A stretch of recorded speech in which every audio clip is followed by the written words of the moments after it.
feel like so far that we've been on, the ratio of talking. You know, when they do football matches, they do the ratio of possession of the ball. I think the ratio of talking is probably be like 90% Australia, 10% Trinidad right now. And I'm totally cool with it. I'm totally cool with it because I think that what you're saying is sounds really like your word is getting into my head now, juicy. So, and I have to say, like, when you finish talking just now, like, I feel rich already. Like, I feel rich right now. I didn't even, like, just listening to you, like, I feel like, oh my God, I got so much money. Oh my God. Rich is a beautiful word. I love the word rich. You know, when someone says, how do you want to be feeling in life? I say, I want to be feeling rich, because rich is not just money. You know, a richness of life is a juiciness of life. It's a quality. It's a richness of colors and a richness of depth and a richness of experience. And I love the word rich. I think it's a great word.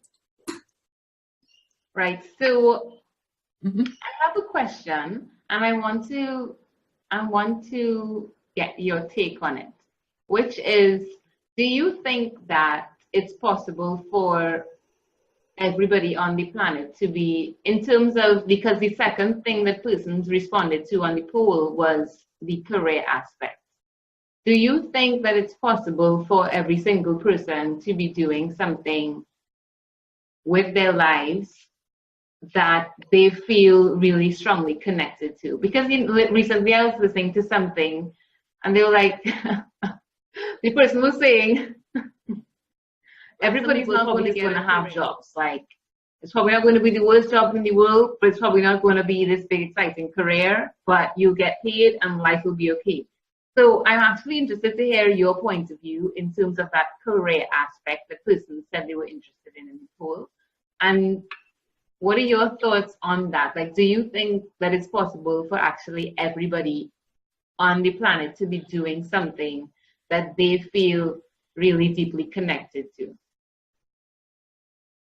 Great question. And I would say yes, because we are all different. You know, when we fall into the thought of, well, not everyone can have this fantastic, great career, we're thinking of ourselves and what we want. But not everyone is like us. We're all different. We're, you know, look at all the variety of plants and creatures on this planet, and we have an equal, if not more, variety of human beings on the planet. And I'm not talking about races or religions or ethnicity. I'm talking about personalities and gifts and abilities that we bring in the world. So not everyone wants the big career in the way that one person, might be myself, is thinking of a big career. We all have different facets of ourselves that we are here to share. And so across everything that needs doing on the planet and everything that can be shared on the planet, across the whole of humankind, we can cover all bases. And there are a lot of people that I work with that are not after the big career. They're not after fame, glory. But they do want to connect with what they're doing in a way that is meaningful to them. And what's meaningful to me can be different to what's meaningful to you. It can be different to what's meaningful to the next person. So to me, it's not so much can everyone have a big, fantastic career. It's can everyone do something and be contributing in the world in a way that they love, that they enjoy, that is rewarding and stimulating to them or meaningful to them. And the answer for me would definitely be yes. Cool.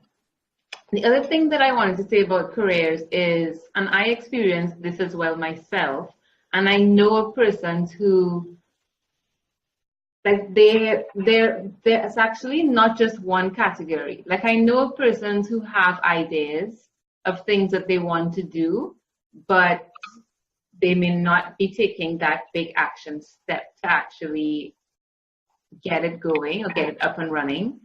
And then there are persons who may feel like there's something that they want to do, but they may not exactly be sure on what it is. But they just have a sense that it's not what they're doing right now, but they have a sense that they have a lot to contribute, but they're just not sure what it is. So in those two different categories, what would you say to those persons? Well, I'm going to take the second one first. If you just have this sense that there is something more that you're here to do, that you have a bigger purpose, that there's something here that you're here to fulfill, don't ignore it. Don't discount it. Don't dismiss it as being something of, oh, that's just, my ego speaking. That is that internal calling, and it's very powerful, and it might present itself initially as being, there's something bigger here for me to do. There's something more important I'm here to do. But if you really listen to it again in your heart rather than the head, you'll start to feel the essence of it, that there is something more you're here to do. And even though you don't know what it is at the moment, or you might not know what it is at the moment, that's okay. Don't ignore it.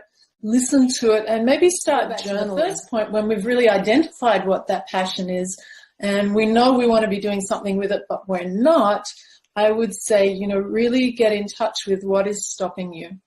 Is it fear? Is it self-doubt? Is it a feeling of I'm inadequate, I don't know how to do this, or who am I to think that I could be doing this, or I don't have the resources to do this?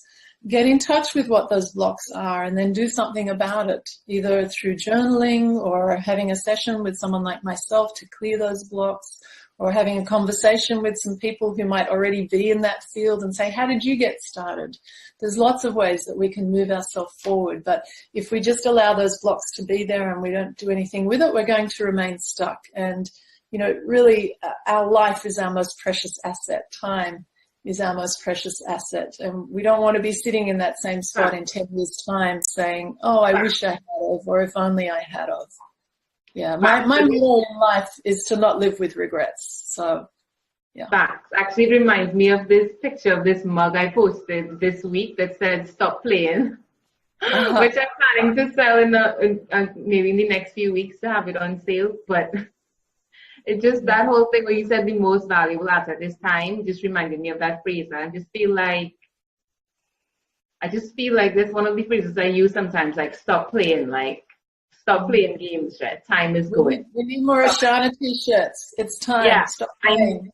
I'm going to put on a t-shirt as well. Stop playing, like that. So while I see if anybody else who's watching has a question, I'll ask something related to something else what was the third item on the poll, which was talking about relationships. And that was just general relationships. So my question would be, is there a common denominator that someone should pay attention to if they're experiencing a difficulty in any? Oh, Michael said thumbs up, so that means yes. Yay.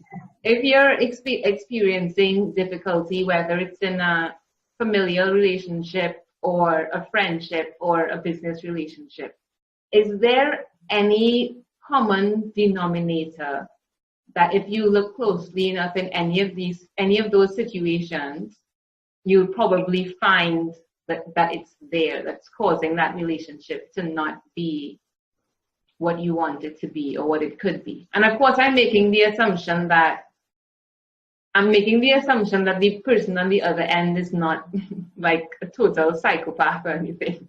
I'm kind of, I'm working kind of within the average of like generally well-meaning, decent-ish human beings.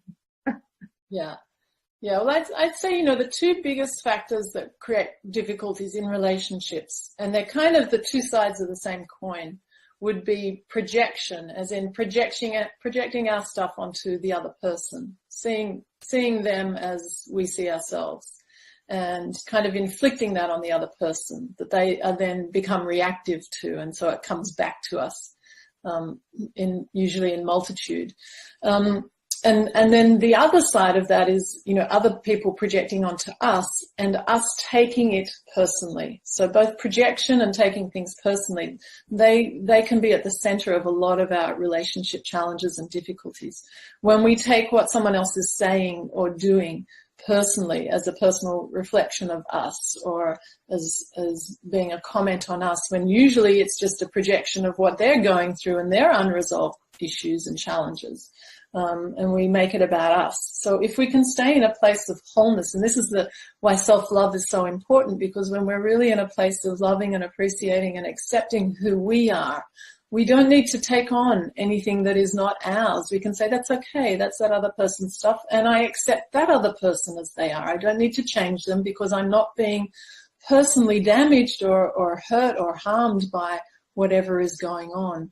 And then obviously, around that we need to have personal boundaries, but it really starts with owning our own stuff and looking at it and being accepting of ourselves, that we're human, we have faults and foibles, we don't need to be perfect. And same with the other person, and just having that boundary as to, well, what's mine, let's not project it onto other people, and what's theirs, let's not take on other people's stuff. That way we can just meet as two people in a state of wholeness and say, well, okay, what's going on for you? How can we work through that together? This is what's going on for me. How can we work through that together? And we can move forward without being reactive, because really our difficulties in relationship come through our reactions rather than coming from a place of wholeness that we can respond to whatever the relationship is. I have to say, I actually feel like this went a lot better than I expected. I mean, I expected it to go well, but I feel like it went even better than I expected. I need to be of service in the world. So if I can be of service to anyone that's listening, that watches, any of these interviews, then, please contact me. Just go to my website, julietmartine.com or .com.au, and, just drop me a line. Yeah, I just write the link here. Well, wherever we're feeling stuck, my service in the world is to help you get unstuck, to clear the blockages so that you can shine your light and really move forward. So if there's any area where you're feeling stuck, just drop me a line and, see if I can be of assistance, because I don't want you to be stuck. I don't want me to be stuck. I don't want anyone to be stuck. We're here to shine and to move forward and to assist each other. So I can share my light with you. You can share your light with me and the world.